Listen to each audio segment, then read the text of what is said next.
সরকার এটাকে আইন শৃঙ্খলাজনিত একটা সমস্যা মনে করে। এটা সরকারের দৃষ্টিকোণ থেকে এটা একটা ল অ্যান্ড অর্ডার ইস্যু। যারা আক্রমণ করেছে তারা আক্রমণকারী, তাদের পরিচয় আক্রমণকারী হিসেবে সরকার বিবেচনা করে।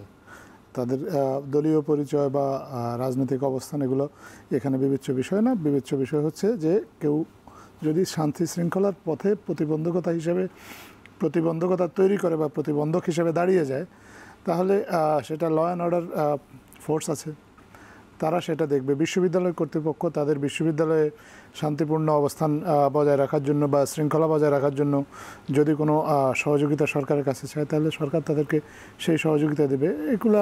এটা আসলে তবে যেহেতু এখানে যাদের কথা বলা হচ্ছে যে পক্ষগুলো এখানে জড়িত, সরকার সবাইকে ধৈর্য ধরার আহ্বান জানায়, সবাইকেই আরেকটু সহনশীল আচরণের আহ্বান জানায়, যাতে করে শৃঙ্খলা বজায় থাকে এবং সবাই তার নিজ নিজ ক্ষেত্রে তার অধিকারটা প্রয়োগ করতে পারে। রাজনীতি করতে চাওয়া যেমন একজনের অধিকার, তেমনি রাজনীতি করতে না চাওয়াটাও একজনের অধিকার।